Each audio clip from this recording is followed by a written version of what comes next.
말씀을 봉독하겠습니다. 오늘 우리에게 주시는 하나님 말씀 로마서 8장 12절부터 17절 말씀입니다. 신약성경 250페이지 로마서 8장 12절부터 17절 말씀, 저와 한 절씩 교독하시고 마지막 17절은 함께 합독하겠습니다.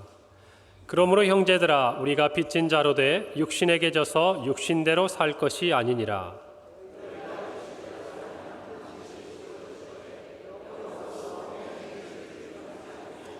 무릇 하나님의 영으로 인도함을 받는 사람은 곧 하나님의 아들이라.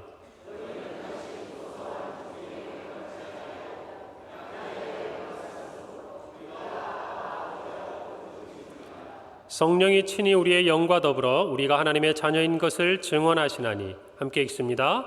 자녀이면 또한 상속자 곧 하나님의 상속자요 그리스도와 함께한 상속자니, 우리가 그와 함께 영광을 받기 위하여 고난도 함께 받아야 할 것이니라. 아멘.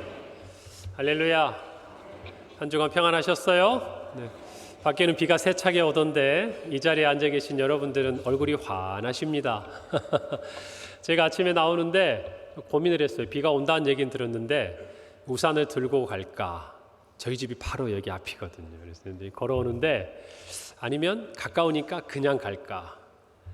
그런데 가가지고 집 앞을 나와서 몇 발짝 딱 떼는데 갑자기 후두두둑 하더니 비가 내리는 거예요. 그래서 우산을 얼른 펴고 오면서 속으로 뭐라고 생각했을까요? 잘했다. 이거 안에 와이셔츠하고 잘 다려서 이렇게 입고 가고 있는데 이것도 비 맞으면 안 될 뻔했는데 잘 됐다. 그리고 이렇게 싹 마음을 쓸어내렸습니다. 그러면서 이런 생각을 했죠. 일기예보를 보기를 잘했구나. 비가 올 것 같은데 어쩔지 모르니 준비했더니 또 그런 마음의 평안이 오더라고요. 우리가 인생을 살아가면서요, 당장 눈앞에 있는 일이 대충 안다고 해도 언제 그것이 어떻게 임할지는 알 수가 없는 것 같아요. 우리가 얼마만큼 준비하고 또 그것들을 대비하느냐에 따라서 우리 인생에 어느 날 갑자기 다가오는 소낙비가 올 때도 있고 또 이렇게 장마가 올 때도 있지만 그 모든 것들을 지나갈 수 있을 것이라고 저는 생각을 합니다.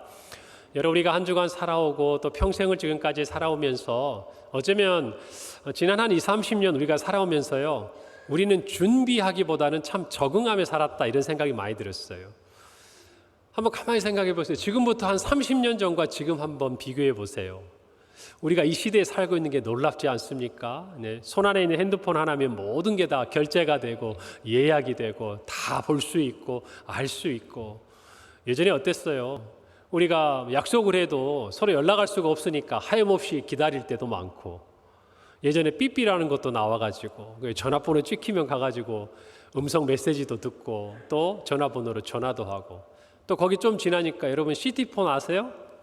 그 공중전화 박스 옆에 가야 전화가 돼요. 그렇게 전화 걸 수 있는 거. 그래서 삐삐 차고 이 시티폰 들면 아주 그 당시에 얼리 어댑터요.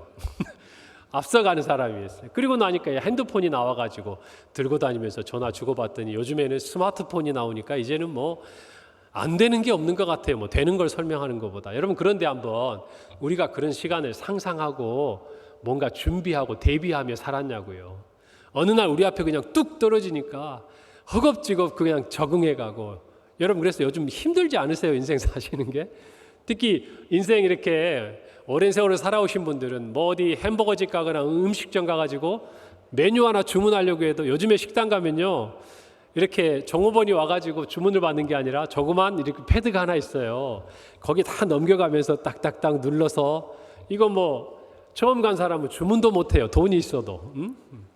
이런 시대에 살면서 이게 내가 이제 나이가 들어가는구나, 이런 생각도 하시는데, 여러분, 저도요, 우리 자녀들이 이제 고등학생들이거든요. 걔네들하고 같이 이야기하다 보면 걔네들 사는 세상하고 제가 사는 세상하고는 다른 세상이더라고요. 좀 젊게 살려고 제가 노력을 해보는데 걔들 앞에서는 안 돼요. 안 되더라고요. 여러분, 인생을 살아가면서 우리가 뭔가 이렇게 참 적응해가고 뭔가 이렇게 따라가면서 참 지친다 싶으면서도 세상은 더 발전하고 좋은 방향으로 과학기술은 나아가는 것 같아요. 여러분, 제가 왜 이런 말씀을 드립니까? 우리가 살아가면서 뭔가 좀 우리가 예측하고 우리가 좀 뭔가 생각할 수 있고 준비할 수 있는 그런 세상이 이제 아니에요. 지구 반대편에서 뿐만 아니라 우리나라에서도 정말 이제는 하루하루 배우지 않으면, 뭔가 우리가 찾지 않으면 그냥 우리는 가만히 있는데 우리를 앞으로 끌고 가버려요. 무엇인가 도움을 받아야 되고 무엇인가 우리가 인도함을 받아야 될 부분들이 필요한 거예요.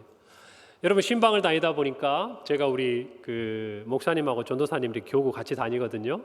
그러면 이제 목사님이 주로 운전을 해주시고 제가 옆자리에 앉아서 같이 가는데, 가만히 보니까 재미가 있어요. 뭐가 재밌냐면 이 의정부 IC를 접어들거나 아니면 저 태릉 방향으로 이렇게 딱 접어들면 그때부터는 우리 목사님들이 가끔씩 이 내비게이션의 안내를 잘 안 들어요. 그 전까지는 왼쪽으로 가라고 왼쪽으로 가라고, 어디 IC로 들어가라면 들어가던 목사님들이 왼쪽으로 오른쪽으로 가라고 하는데도 지나쳐 가가지고 다음 로타리에서 들어가기도 하고. 여러분, 왜 그럴까요? 여기는 내가 아는 길이다 이거지. 여기서부터 내가 아는. 그러니까 옆에서 내비게이션이 막 뭐라고 그래도 신경 쓰지 않아요. 오히려 내비게이션이 켜져 있고 모르는 길을 갈 때는 가장 거기 주의하고 신경 쓰면서 가는데, 내가 아는 길 나오니까 막 가는 거예요. 여러분, 길찾기 같으면 인생이 얼마나 좋겠습니까? 내가 아는 길 가면 마음도 편안해지고 모르는 길은 따라가면 돼. 근데 인생이란 길이 어때요? 저와 여러분이 살아가면서 무엇인가 정말 그렇게 확신하면서 여기는 내가 알아, 이건 내가 알아, 이거는 이렇게 해야 되는 거야. 어쩌면 우리는 그런 확신을 가지고 갔다가 때로는 저희가 전혀 예상치 못한 어려움에 직면하기도 하고, 분명히 전에는 이 길로 가면, 전에는 이런 방법으로 하면, 전에는 이런 선택을 했을 때 나에게 좋은 결과가 왔었지만 이제는 환경이 달라지고 또 세상이 달라지면서 무엇인가 이전에 옳다고 생각하고 이전에 편리하다고 생각했던, 안전하다고 생각했던 길들이 도리어 우리가 알지 못하는 길로 바뀌는 것들을 보지 않습니까? 여러분, 인생을 살아가면서 여러분은 무엇을 의지하고 사십니까? 여러분이 인생의 선택의 자리에서 무엇에 귀를 기울이고 계세요? 어느 분의 인도함을 받고 있고 어떤 사람의 말을 듣고 계십니까? 오늘 성경을 살펴보면서 우리는요, 시대가 지나도, 우리가 나이가 들어도, 모든 과학기술의 문명이 발달하고 우리가 살고 있는 세상의 문화가 변화해도 여러분, 변하지 않는 우리를 인도하시는 한 분이 계신다는 것을 발견하기를 바랍니다. 여러분, 그분이 바로 성령님이십니다. 누구시라고요? 성령님이라고요. 여러분, 모든 게 보면 그래요. 원리를 깨달으면요, 거기서 다 파생돼요. 사람 관계도 많은 사람들이 변하고 MZ세대가 있고 다 다르다고 해도 인간의 기본적인 관계는요, 인간 안에 예전부터 우리에게 동일하게 내려오는 원칙이 있어요. 원리가 있어요. 그것을 지켜나가면 설령 우리가 하나하나 세부적인 것을 알지 못해도 어떻게 해야 사람들을 더 사랑할 수 있고 사람 간의 관계를 더 아름답게 할 수 있고 친밀하게 할 수 있는지를 우리가 알고 있어요. 그것처럼 신앙 안에서도 우리가 볼 때도 여러분, 세상이 변하고 많은 것들이 우리를 혼란스럽게 하더라도 우리가 분명히 알아야 할 것은 성령의 인도함을 받아가는 그 길에는 실패가 없다는 것이에요. 할렐루야. 성령의 인도함을 받는 그 길에는 결국에 하나님의 영광의 자리에 저와 여러분이 거하게 되고 도달하게 된다는 것을 믿으시기를 바랍니다. 오늘 로마서 8장 우리가 읽었지 않습니까? 오늘 본문이 로마서 8장인데 우리 찬양대는 로마서 8장 38절 39절의 마지막 부분, 어떤 것도 그 영원한 사랑에서 끊을 수 없다는 그 노래를 했습니다. 여러분, 이 로마서는요, 우리에게 신앙의 참 중요한 부분들을 가르쳐 줍니다. 우리의 구원과 우리의 정말 영생에 대한 기본적인 교리를 가르쳐 줄 뿐만 아니라 12장부터는 그리스도인으로서 우리가 어떻게 살아야 할 것인지 실천적인 부분에 대해서 하나하나 바울이 로마교회 편지를 하면서 우리에게 가르쳐줘요. 여러분, 그래서 박윤선 목사님이 쓰신 로마서 주석에서 독일의 경건주의 신학자 스페너의 어떤 글을 인용하시는데요, 거기에는 로마서에 대해서, 특별히 우리가 읽은 8장에 대해서 이렇게 기록되어 있습니다. 뭐라 기록되어 있냐면, 성경을 한 개의 반지에 비교한다면 로마서는 그것이 보석부, 보석에 이렇게 박히는 그 부분을 얘기하는 것이고, 그 중에서도 8장은 가장 빛나는 곳이다. 그러니까 여러분, 성경을 놓고 물론 주관적인 해석일 수도 있겠습니다만은, 그러나 많은 신학자들이 동의하고 또 우리가 이 8장을 읽으면서 마음속에 느껴지는 거 하나는, 성경의 수많은 진리들 가운데서도 무엇보다 우리의 마음속에 가장 환하게 비춰주는 말씀으로 채워져 있는 자리가 바로 이 로마서 8장이라는 것을 안다면, 오늘 저와 여러분은 로마서 8장에 기록된 이 말씀 한 구절 한 구절이 우리들에게 얼마나 정말 예수 그리스도의 자녀로 신앙생활하며 살아갈 만한지 깨닫게 하시고 힘을 주시는 말씀인지를 오늘 분명히 새기기를 간절히 바랍니다. 바울은요, 로마서에서 그리스도 안에서 영생을 얻은 우리가 이제는 더 이상 죄의 종이 아니라 의의 종이 되었다고 얘기해요. 그런데 이제는 더 나아가서 이 종이 아니라 우리가 하나님의 자녀가 되었다라고 설명을 합니다. 그러면서 이 로마서 8장이 우리에게 소중한 이유는 뭔가? 하나님의 자녀가 된 저와 여러분들에게 과연 자녀가 되었다면 우리에게 어떤 특권과 또 어떤 신분의 변화가 주어졌는가, 그것에 대해서 자세하게 알려주고 있기 때문에 이 로마서 8장이 우리에게 귀하다는 것이에요. 우리가 하나님의 자녀로서 얻는 이 놀라운 신분과 또 특권에 대해서 우리가 생각할 때 그 출발점은 어디냐? 바로 저와 여러분이 성령의 인도함, 하나님의 영으로 인도함을 받는 사람에서 출발한다는 것이에요. 여러분, 그 사람이 바로 하나님의 자녀임과 동시에 그 사람이 바로 하나님의 자녀로서 누리는 특권과 신분의 그 영광을 간직하고 살 수 있다는 것입니다. 여러분이 이 세상을 살아가면서 하나님의 자녀로서의 자긍심이 있습니까? 왜 이렇게 목소리가 시원찮아요?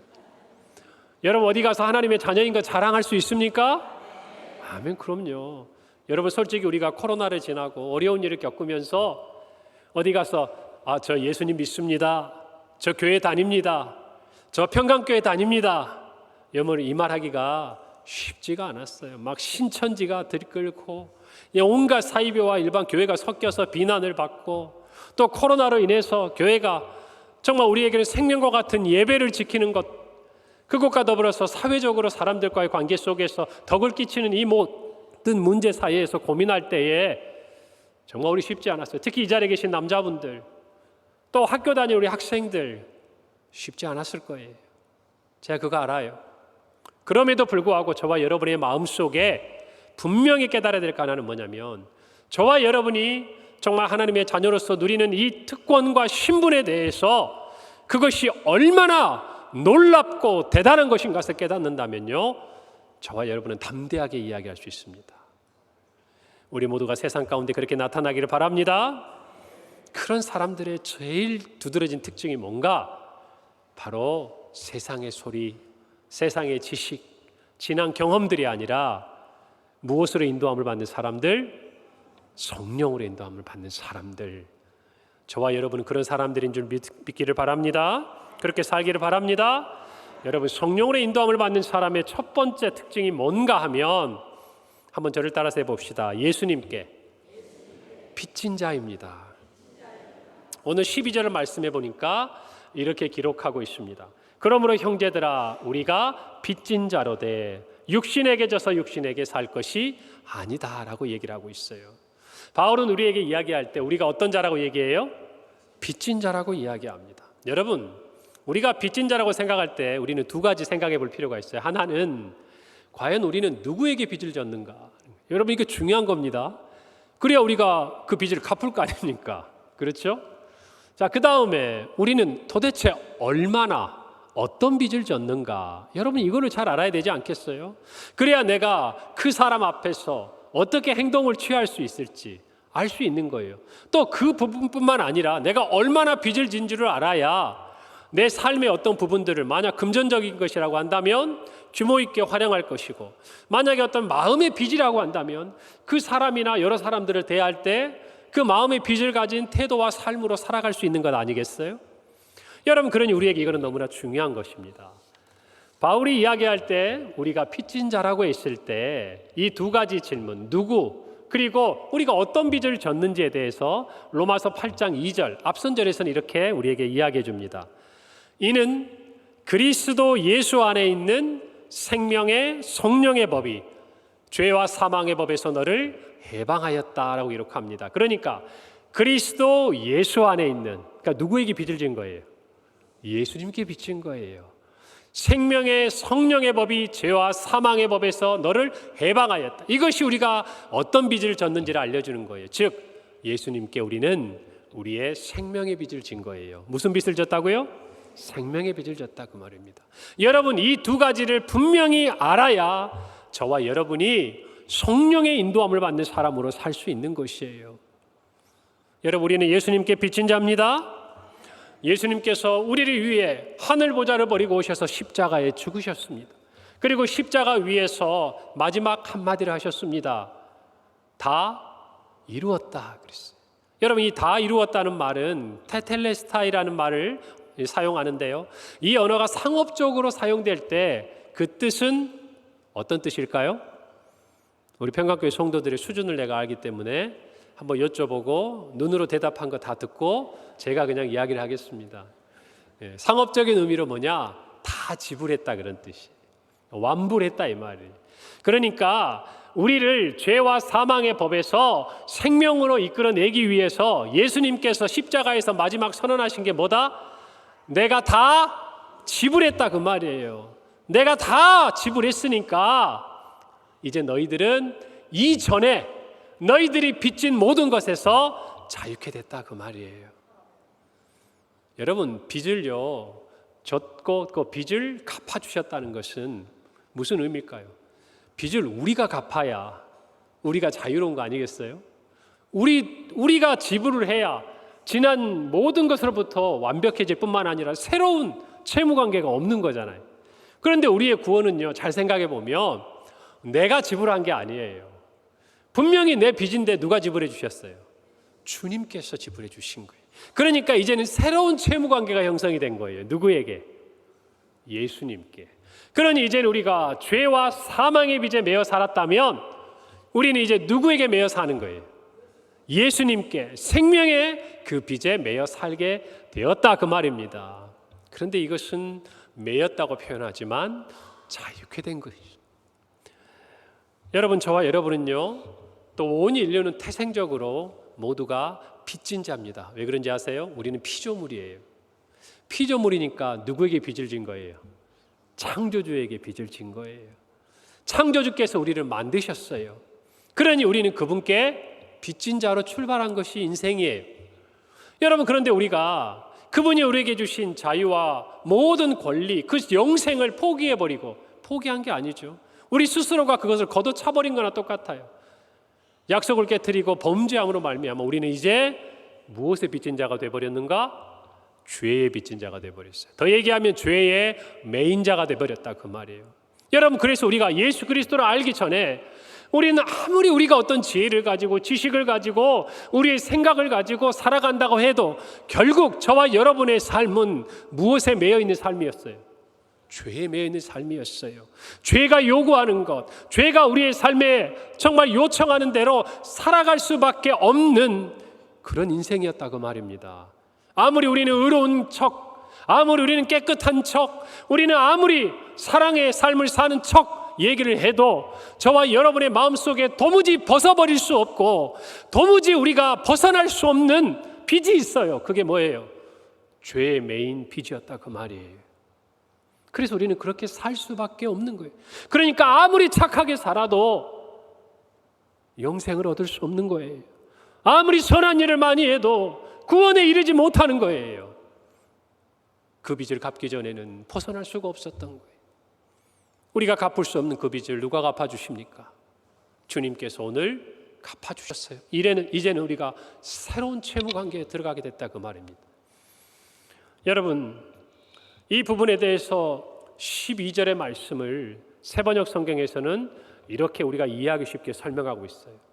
그러므로 형제 자매 여러분, 우리는 빚을 지고 사는 사람들이지만 무엇에 빚을 진 것이 아닙니다. 육신의 빚을 진 것이 아닙니다.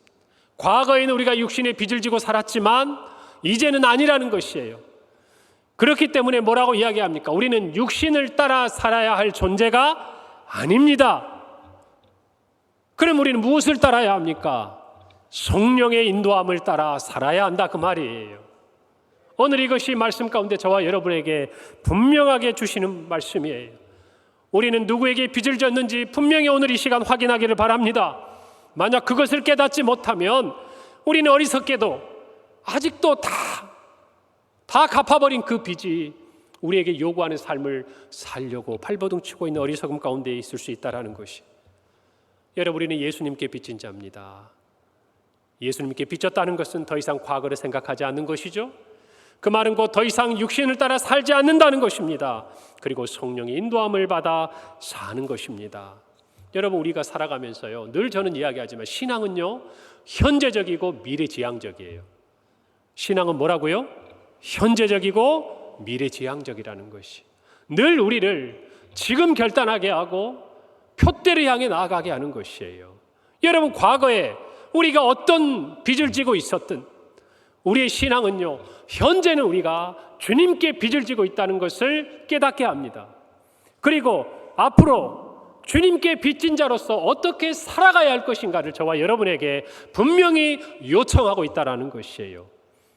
여러분, 그러니까 우리가 예수님 믿고 난 다음에 우리가 잘못한 과거의 죄악들, 여러분, 우리가 지었어요. 우리가 예수님 모르고도 잘 살았어요. 그것이 죄인지도 모르고 살았어요. 또 우리 중에는 마음에 하나님 앞에서 지금도 회개하고 싶은, 사함 받았지만 지금도 우리의 마음속에 그것들이 아픔이 될 수 있는, 쉽게 잊기 힘든 우리의 잘못들도 있어요. 여러분, 그러나 주님께서 우리의 모든 죄값을 다 치르신 줄 믿으시기 바랍니다. 자유하시기를 바랍니다. 그럼에도 불구하고 우리가 그것을 기억하는 이유는 뭐예요? 주님이 우리에게 지불하신 그 은혜가 크기 때문에 감사하기 위해서 기억하는 거 아닙니까? 나 같은 죄인을 살리신 그 은혜를 생각하면서 말이죠. 오늘 저와 여러분이 기억해야 될 것 하나예요. 우리의 원수는요, 자꾸 우리의 과거를 떠올리게 합니다. 우리의 과거에 우리가 빚진 것들을 기억나게, 네가 이러고도 예수를 믿냐? 너 이런 죄 가지고 있잖아. 너 지금도 약하잖아. 너 과거하고 똑같잖아. 예수 믿고 네가 뭐가 달라졌니? 여러분, 그러나 기억하셔야 돼요. 그 빚은 다 누가 갚아주셨어요? 주님이 갚아주셨다, 그 말입니다. 이제는 우리가 그 말에 귀를 기울일 필요가 없어요. 그 말을 들을 필요가 없어요. 그 말대로 하라는 대로 행할 필요가 없는 것이에요. 이제는 누구의 음성을 들어야 돼요? 주님의 음성을 들어야 돼요. 이제는 누구의 인도함을 받아야 돼요? 성령의 인도함을 받아야 돼요. 여러분, 저와 여러분에게 우리의 마음속에 죄를 다시금 생각나게 하는 음성이 들리거든, 그것을 가지고 성령 앞으로 나아가길 바랍니다. 주님 앞으로 나아가길 바랍니다.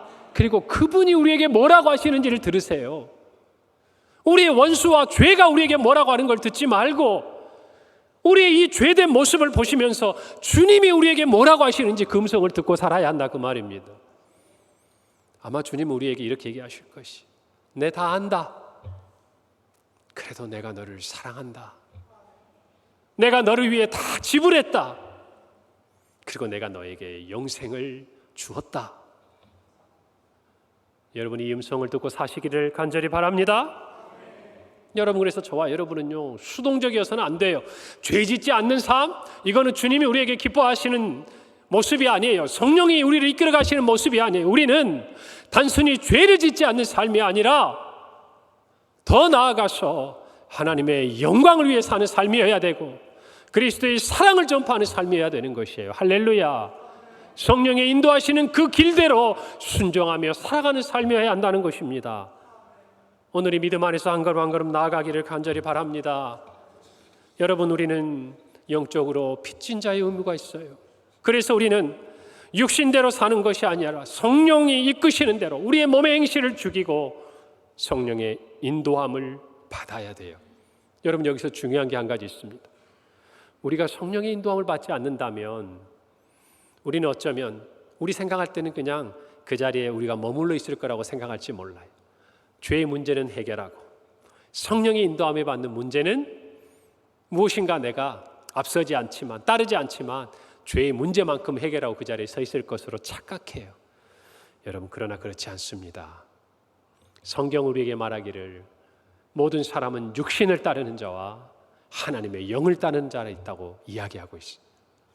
저와 여러분은 그래서 이제 과거로 돌아가지 않는다는 것은 육신을 따라 행하지 않는다는 것이고, 그 말은 곧 성령을 따라 이제부터는 순종하겠다는 것이에요.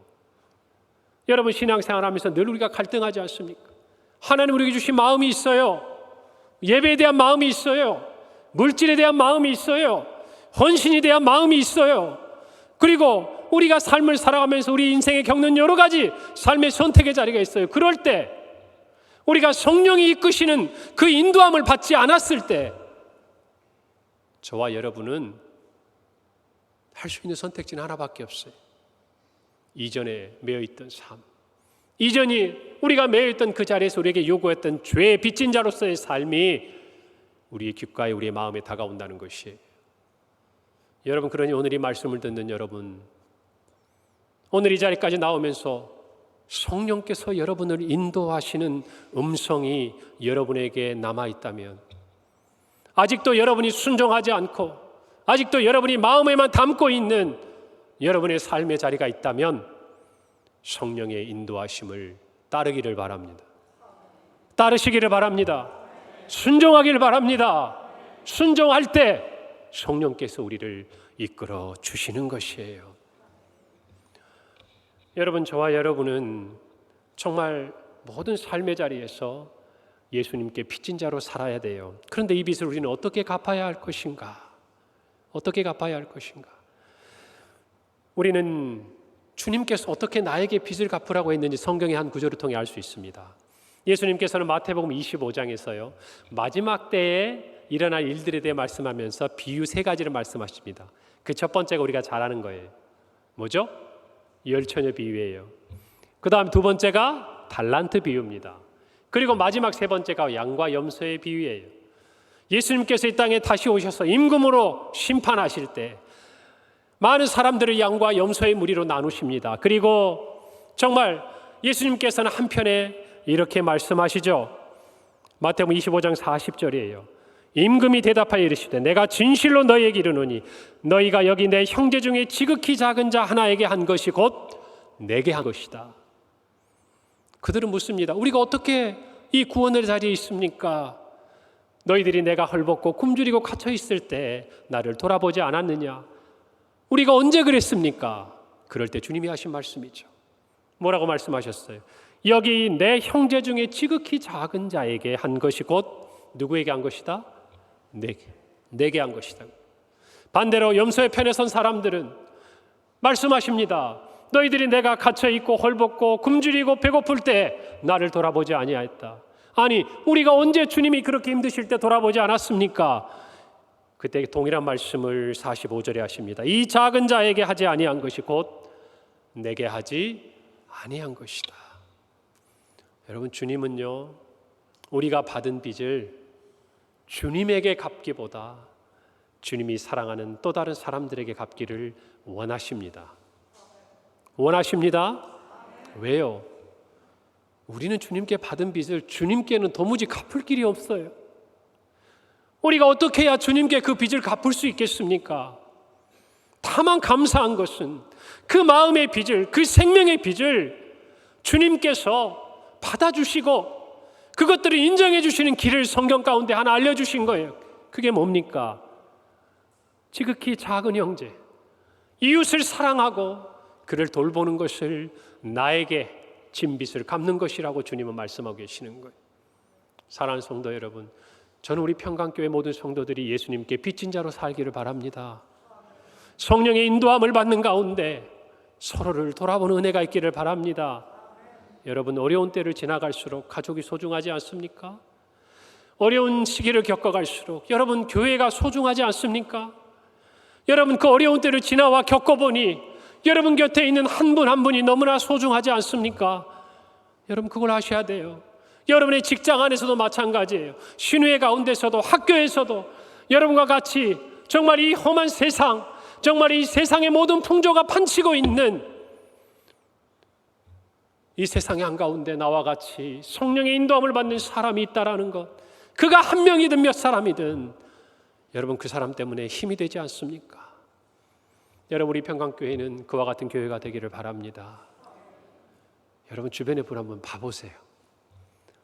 저 보지 말고 봐보시라고요. 옆에. 봐보세요. 여러분 남들은 뭐라 그래도요, 그래도 이분들이 같이 주님을 사랑하고요, 같이 우리 교회를 위해 기도하고요, 그래도 우리가 아프면 같이 기도해 줄 사람이고요, 그래도 우리가 좋은 일이 있으면 함께 기뻐해 줄 사람이에요. 아멘. 여러분 그래요. 그런 우리 교회가 되기를 바랍니다. 그것이 우리가 주님께 진 빚에 조금이나마 갚아드리는 거예요. 오늘 기쁨으로 그 빚을 갚는 저와 여러분이 되기를 바랍니다. 그래. 제가 좋아하는 말씀이 로마서 13장 8절이에요. 피차 사랑의 빚 외에는 아무에게든지 아무 빚도 지지 말라. 남을 사랑하는 자는 율법을 다 이루었다 그랬습니다. 여러분, 사랑의 빚 외에는 아무에게도 아무 빚도 지지 말라. 여러분, 그러니 우리가 사랑의 빚은 지자는 거죠. 지자는 거 아니겠습니까? 힘들면 기도해 달라고 부탁하세요. 그리고 말하지 않아도 기도해 주시고, 또 여러분 주위를 돌아보시고, 여러분 그래서 우리 교회는 서로 피차 사랑의 빚을 좀 많이 졌으면 좋겠어요. 아멘. 그래요. 여러분, 내가 마음껏 빚을 질 수 있는 사람이 있는 게 얼마나 든든한지 몰라요. 여러분, 영적으로 우리 교회가 그런 교회가 되기를 바랍니다. 두 번째로, 성령의 인도함을 받는 사람은 성령이 분명하게 증거합니다. 바로 하나님의 자녀입니다. 어떤 사람이라고요? 하나님의 자녀라. 오늘 14절에서 이렇게 말씀하죠. 무릇 하나님의 영으로 인도함을 받는 사람은 곧 하나님의 아들이다 그랬어요. 여러분, 제가 조금 전에 두 종류의 사람이 있다고 그랬어요. 육신을 따르는 사람, 그리고 영을 따르는 사람. 여러분, 그런데 영을 따르는 사람도 제가 조금 세분화해 보면 이렇게 나눌 수가 있더라고요. 첫째는 영을 따라 육신의 소욕을 이기는 사람이 있어요. 그러니까 영을 따라서 육신에 내가 가진 지난 모든 소욕들을 이겨내는 사람, 그 사람도 영을 따르는 사람이에요. 그런데 여기서 한 걸음 나아가면 어떤 사람이 있는가 하니, 육신의 소욕을 이기고 하나님의 자녀로서의 정체성을 가진 사람.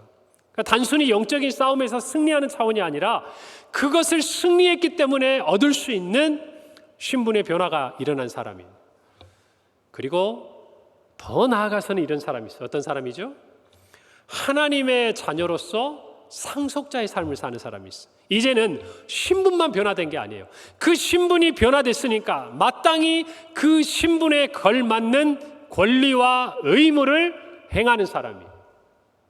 여러분, 저와 여러분이 이걸 분명히 아셔야 돼요. 우리에게 주신 이 구원은요, 단순히 우리를 육신을 이기고 우리가 무엇인가 성령의 소욕을 따르는 이 영적인 전쟁에서 이기는 것만 얘기하는 거예요. 이거는 아주 기본적인 거예요.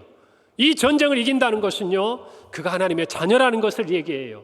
그가 하나님의 자녀라는 것은 궁극적으로 하나님의 자녀에게 주시는 놀라운 권리와 은혜의 주인공이 된다는 것이에요. 그것이 상속자예요. 할렐루야. 저와 여러분은 하나님의 자녀임과 동시에 하나님의 상속자가 되기를 간절히 바랍니다. 이 믿음을 간직하기를 바랍니다. 여러분, 하나님의 자녀에게 주신 가장 기본적인 특권이 뭐예요? 아버지라고 부르는 거예요.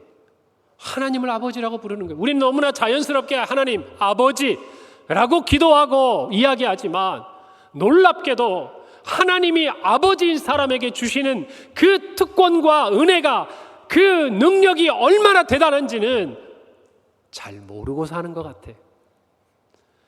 아버지라고 부르면서 그 아버지가 우리에게 어떤 유업을 주셨는지는 잘 생각을 안 해요.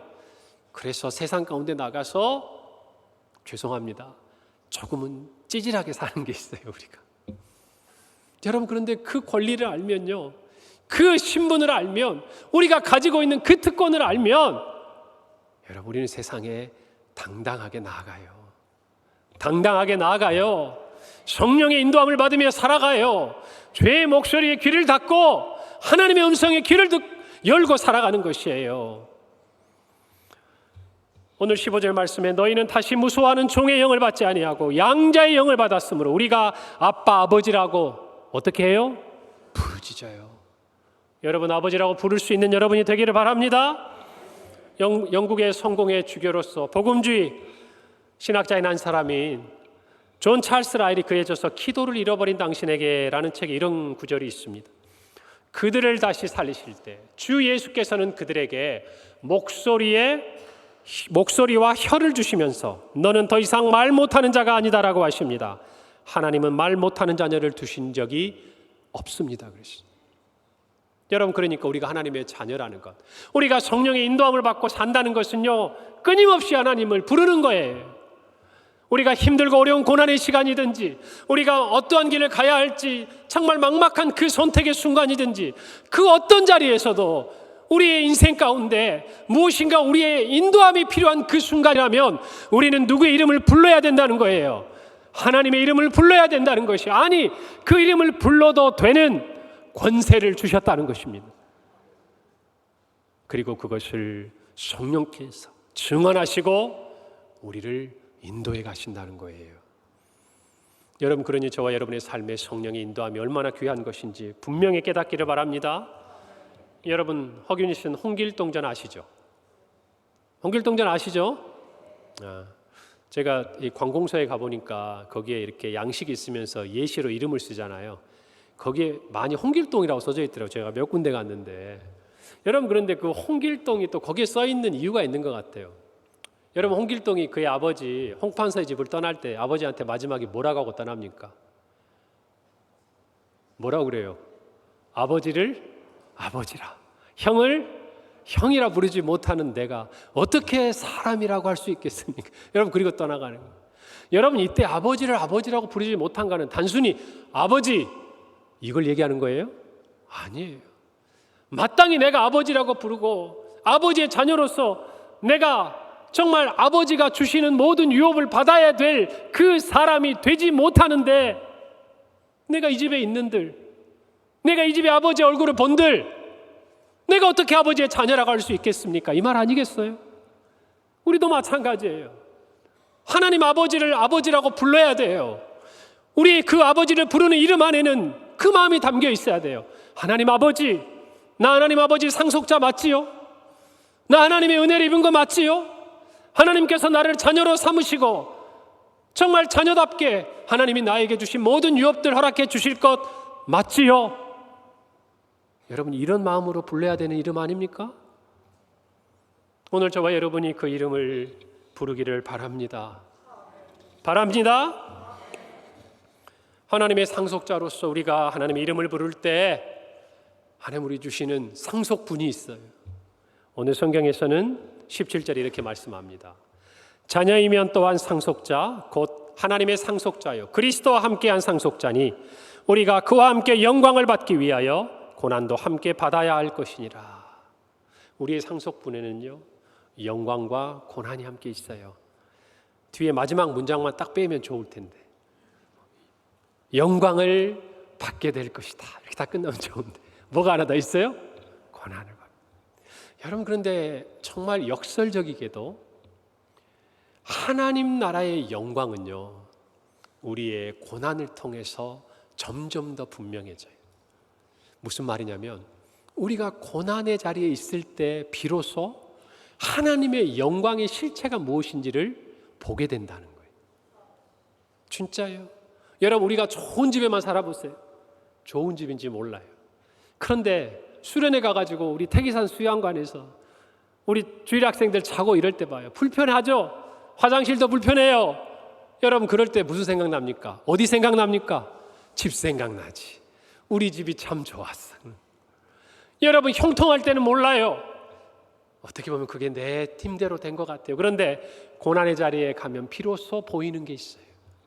내 것이었는데, 내 삶의 자리였는데 그 일상이 얼마나 나에게 소중했던 것인지를 깨닫게 되는 거예요. 영광도 마찬가지예요. 우리 거예요. 우리에게 주셨어요. 그런데 그 고난의 자리에서 우리가 그 영광을 바라보니 내가 미처 깨닫지 못하고 있었던 거예요.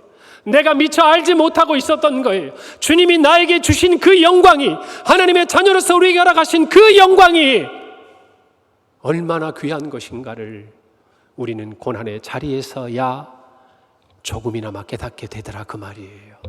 몸이 아파봐야, 경제적인 어려움을 겪어봐야, 마음의 상처로 외로움과 정말 상실감 가운데 있어 보아야 이전에 당해놨던 모든 것들이 하나님이 나에게 주신 선물이었다는 걸 깨닫고 그것을 뛰어넘어 장차 우리에게 주실 것은 얼마나 귀한 것인지를 우리가 깨닫게 되는 것이에요. 여러분, 그러니 현재의 고난은 이어지는 18절 말씀처럼 우리에게 장차 주실 그 영광과 비교할 수 있다 없다? 없다라는 것이 놀랍게도 우리는 고난을 통해 알아요. 제가 이 말씀을 묵상하다가 로마서 이 부분들의 정말 말씀들을 생각하다가 예전에 제가 이렇게 훈련을 시켰을 때 이 본문을 가지고 훈련했던 훈련생들의 과제물 중에 하나가 생각이 났어요. 그래서 우리 성도들에게 좀 읽어드려야겠다, 소개해드려야겠다. 여러분, 이 배경이 되는 것은 여러분 잘 아는 사람이에요. 여러분, 지선아 사랑이 언젠가 제가 말씀드렸는데 아시죠? 2000년에 7월 30일이니까 바로 이 7월 달이에요. 오빠의 차로 귀가하던 중에 음주운전자가 7중 추돌 사고를 냅니다. 그 중에 차가 전소되면서 불이 나면서 전신 55%의 3도의 중화상을 입어요. 3년 동안 병원에서 수술과 30여 차례가 넘는 정말 그 수술과 여러 가지 치료를 통해서 이겨내고 많은 사람들에게 소망을 주고 있는 지선자매, 그 자매와 정말 가까이 있었던 한 자매가 제 훈련생이었어요. 근데 그분이 쓴 과제물 중에 이 로마서 8장의 부분을 묵상하면서 낸 일기와도 같은 글이 있는데 제가 오늘 그걸 좀 읽어드리고 싶습니다. 여자분이니까 저는 남자지만 이지선 자매를 표현할 때 이제 언니라고 표현을 하니까 여러분 그렇게 듣고 한번 이 말씀들을 곰곰이 생각해 보세요. 자발적 고난, 그 어느 누가 고난받기를 좋아하겠는가? 나 역시 아픈 것도 무서운 것도 피하고 싶고 즐겁고 편한 길, 좁은 길보다는 넓은 길로 가기를 원한다. 나의 머릿속은 25년 전으로 향한다. 교회 중고등부 시절 지선 언니는 스타였다. 리더십도 뛰어나고 누구나 쇠붙이가 자석에 붙듯 언니 주위에 모여들었다. 고등부 때는 언니가 회장을 맡았고 어떤 오빠가 부회장을 했던 기억이 난다. 이름도 비슷하고 둘이 자매냐는 질문도 많이 들었다. 대학, 전공도, 이후 인형극 동아리도 언니를 따라갔다. 2000년 나는 대학 2학년, 언니는 4학년 여름 교통사고가 났다. 중환자실에 언니를 많이 찾아갔고 언니의 여러 차례의 수술, 회복됨과 이후 일본과 미국 유학, 간증과 책, 인간극장, 힐링 캠프 등 방송을 통해 사람들의 마음에 울림을 주고 지금은 한동대 교수, 지금 올해 이제 모교인 이화여대 교수로 현재는 옮겨갔어요. 교수로 대학에서 선교사로서의 삶을 귀하게 살아가고 있음을 늘 응원하고 있다.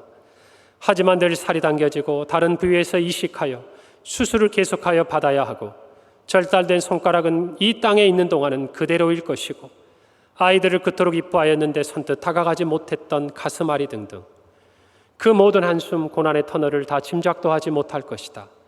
그러나 유머를 잃지 않으며 주변을 밝게 하고 그 가운데 감사를 계속 발견하는 언니도 천국에서의 영화로운 영생이 예비되어 있지만 당장 거울을 보면 이전의 모습으로 돌아갈 수도 사고를 돌릴 수도 없이 누구도 대신해 줄 수 없는 때로는 고된 일상의 삶을 감당해야 하는 것이다.